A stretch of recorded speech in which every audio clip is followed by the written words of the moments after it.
My name is Dr. Thomas Walsh.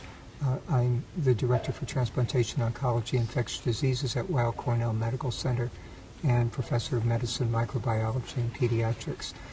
This morning we had a wonderful opportunity to share 3 cases as case unknowns, and this provided an opportunity for two professors, my colleague Dr. Frederick Lamoth and I, we received the 3 cases, of which they were completely unknown, and allowed for further audience participation as well as some expert opinion. And with that, the introducers of the cases, presenters of the cases, gave us the denouement or the diagnosis.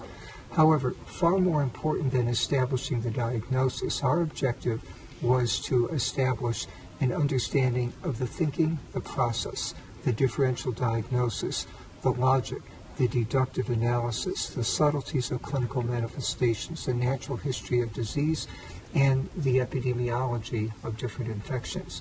So with that, we were able to embrace the first case, and that was one of a tragic case, unfortunately, of an 8-year-old child with beta thalassemia who underwent hematopoietic stem cell transplantation, developed right upper lobe pulmonary infiltrate, refractory to conventional therapy, with striking angioinvasion, with, unfortunately, an untoward demise. She passed away from an overwhelming infection. The organism within the differential diagnosis included potentially angioinvasive molds, which included Aspergillus, Fusarium, Zygomycetes or Mucorales, and Pseudo-Escherichia, as well as possibility of Pseudomonas as a bacterial angioinvasive pathogen.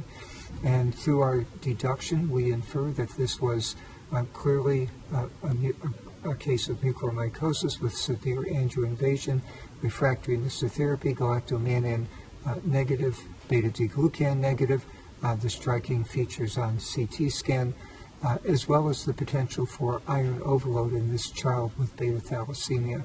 So the case is highly instructive in indicating to us the spectrum of infections as well as the differential diagnosis for angioinvasive molds in an immunocompromised pediatric patient.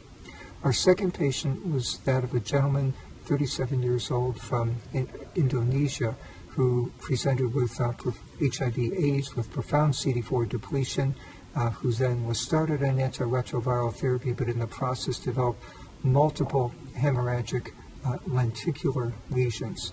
The broad differential diagnosis for this process included cryptococcosis, histoplasmosis, sporotrichosis, atypical mycobacteriosis, penicilliosis, as well as nocardiosis.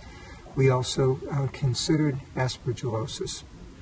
But within that, we further found, through a differential diagnosis, that while penicilliosis was possible, that was unlikely in light of the geography and the clinical manifestations. Histoplasmosis was very high in the differential because of the myelosuppression, the disseminated cutaneous lesions, the associated pulmonary disease, and that histo is a widespread, diffusely recognized organism globally.